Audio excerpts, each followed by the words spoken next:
معزز حاضرین اور محترم خواتین، واقعہ یہ ہے کہ رمضان مبارک کے دوران خاص طور پر جن لوگوں نے کہ تراویح کی نماز کے ساتھ قرآن حکیم کا پورا ترجمہ بھی سن لیا ہو، اور اس سے بڑھ کر وہ لوگ کہ جنہوں نے وہ ترجمہ سنایا ہو،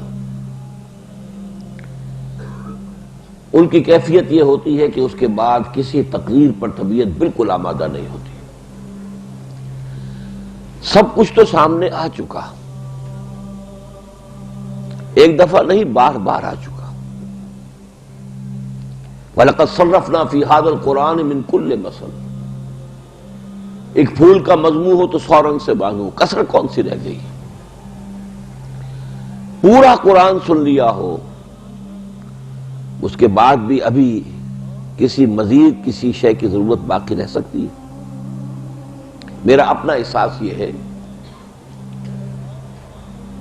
مجھے یاد آ رہا ہے حضرت نبید رضی اللہ تعالی عنہ جو سبع معلقہ کے آخری شاعر تھے، ملک الشعراء، the most celebrated poet of the year, جب ایمان لائے اس کے بعد انہوں نے شعر کہنا چھوڑ دیا۔ حضرت عمر فاروق رضی اللہ تعالیٰ عنہ نے ایک مرتبہ ان سے سوال کیا کہ نبی اب آپ شعر نہیں کہتے؟ ان کا جواب تھا اب بعد القرآن، اب کیا قرآن کے آنے کے بعد بھی کسی شخص کے لیے کوئی موقع ہے کہ کسی ندرت خیال کا اظہار کرے، کوئی خاص بات لوگوں کے سامنے پیش کرے قرآن کے بعد؟ تو میرا کچھ یہی احساس اس وقت بھی ہے۔ ویسے بھی عام طور پر اس موقع پر جو تقاریر ہوتی ہیں، جو ہمارے ہاں کا روٹین ہے، ایک ٹریڈیشن ہے، روایت بن گئی ہے، عظمت قرآن، فضیلت قرآن، ان موضوعات پر بھی میں نے، اب ظاہر بات ہے کہ حفیظ کا وہ شعر یاد آ رہا ہے، تدوین اور تکمیل فن میں جو بھی حفیظ کا حصہ ہے، نصف صدی کا قصہ ہے، 2-4 برس کی بات نہیں۔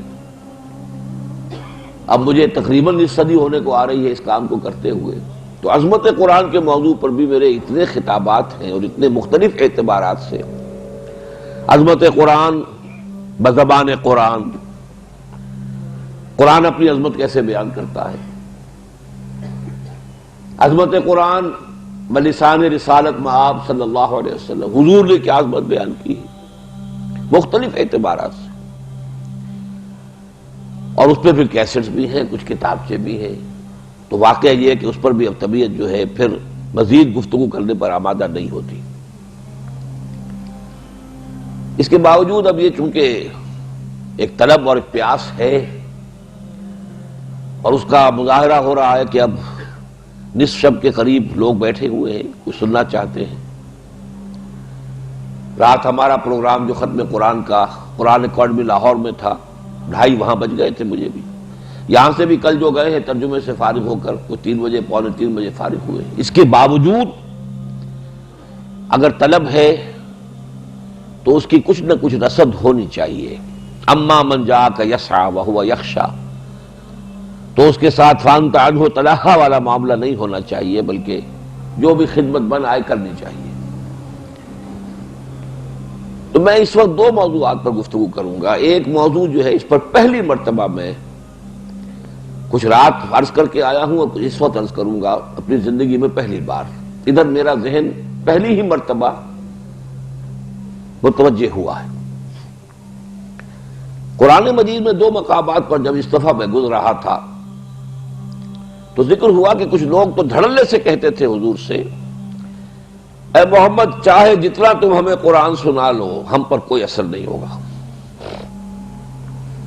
وَقَالُوا قُلُوبُنَا فِي أَكِنَّةٍ مِّمَّا تَدْعُونَا، اب وہ کہتے تھے دھڑلے سے، ڈھٹائی سے، اے محمد ہمارے دل تو غلافوں میں بند ہیں، پردوں میں ہیں، اوٹ میں ہیں، یہ جو آپ بلا رہے ہیں، جو کہہ رہے ہیں، کتنا ہی آپ جو ہے اپنے آپ کو ہلکان کر لیں، ہم پر اس کا کوئی اثر نہیں ہوگا۔ وَفِي آذَانِنَا وَقْرٌ، ہمارے کانوں میں تو ثقل ہے، ہمارے کانوں میں آپ کی بات جا ہی نہیں رہی۔ وَبَيْنَنَا وَبَيْنَكَ حِجَابٌ، اور ہمارے اور آپ کے مابین ایک حجاب ہے۔ فَعْمَلْ إِنَّا عَامِلُونَ، تو کریں جو آپ کر سکتے ہو، ہم بھی جو کر سکتے ہیں کر رہے ہیں۔ اب دے جسے مولا، یہ بات تو ان کی ہوئی، کفار کی ہوئی، حامی مسجدہ کی یہ آیت ہے، یہ جو میں نے سنائی آپ کو۔ سورہ بنی اسرائیل میں اللہ تعالیٰ نے یہ بات فرمائی، وَإِذَا قَرَأْتَ الْقُرْآنَ جَعَلْنَا بَيْنَكَ وَبَيْنَ الَّذِينَ لَا يُؤْمِنُونَ بِالْآخِرَةِ حِجَابًا مَسْتُورًا۔ اے نبی، جب آپ ان لوگوں کو قرآن سناتے ہیں تو ہم آپ کے اور ان لوگوں کے مابین جو آخرت پر ایمان نہیں رکھتے ایک پردہ حائل کر دیتے ہیں، غیر مرئی پردہ، مستور ہے، چھپا ہوا ہے، نظر نہیں آتا، ایک پردہ۔ وَجَعَلْنَا عَلَىٰ قُلُوبِهِمْ أَكِنَّةً، وہی الفاظ یہاں اللہ نے استعمال فرمائے، ہم ان کے دلوں کے اوپر پردے ڈال دیتے ہیں، غلاف بڑھا دیتے ہیں، أَن يَفْقَهُوهُ، کہ وہ سمجھنے نہ پائیں، وَفِي آذَانِهِمْ وَقْرًا، ان کے کانوں میں ثقالت پیدا کر دیتے۔ میرا ذہن ادھر منتقل ہوا کہ کہیں ہم اسی درجے اور مقام تک تو نہیں پہنچ چکے، قرآن کی وہ تاثیر ہم پر کیوں نہیں ہوتی جس کا نقشہ قرآن مجید میں 7ویں پارے کی پہلی آیت میں ہے۔ کچھ لوگ آئے، انہیں قرآن سنایا گیا، وَإِذَا سَمِعُوا مَا أُنزِلَ إِلَى الرَّسُولِ تَرَىٰ أَعْيُنَهُمْ تَفِيضُ مِنَ الدَّمْعِ مِمَّا عَرَفُوا مِنَ الْحَقِّ يَقُولُونَ رَبَّنَا آمَنَّا فَاكْتُبْنَا مَعَ الشَّاهِدِينَ، جیسے ہی انہوں نے سنی وہ آیات جو انہیں پڑھ کر سنائی گئی قرآن کی، تو تم نے دیکھا کہ ان کی آنکھوں سے آنسوؤں کی ندیاں بہ نکلی اور وہ چیخ اٹھے، پکار اٹھے، پروردگار ہم ایمان لائے، بس ہمیں گواہوں میں ہمارا نام اندراج کروا لے، مندرج فرما لے۔ یہ تاثیر ہم پر کیوں نہیں ہوتی؟ اسی طرح جو حبشہ سے وفد آیا تھا سورہ قصص میں جس کا ذکر ہے، وَإِذَا يُتْلَىٰ عَلَيْهِمْ، جب وہ آیات پڑھ کر انہیں سنائی گئی، قَالُوا آمَنَّا بِهِ إِنَّهُ الْحَقُّ مِن رَبِّنَا، ان کا ہم ایمان لائے، یہ ہمارے رب کی طرف سے حق ہے۔ اور تو اور جنات کا تذکرہ قرآن مجید میں آپ نے بہرحال اس دورہ ترجمہ میں گزرے ہوں گے، سورہ احقاف میں اور پھر پوری سورہ جن، ایک مرتبہ حضور سے قرآن سنا ہے، ایمان بھی لے آئے، دائی بن گئے، مبلغ بن گئے۔ یا قومنا اجیبوا داعی اللہ، اے ہماری قوم لبیک کہو اس اللہ کی طرف پکارنے والے کی پکار پر۔ ایک دفعہ قرآن سنا ہے صرف، اور اس کی یہ تاثیر، مجسم داعی اور مبلغ بن گئے۔ اس کے برعکس معاملہ ہمارا ہے، کیوں ہے؟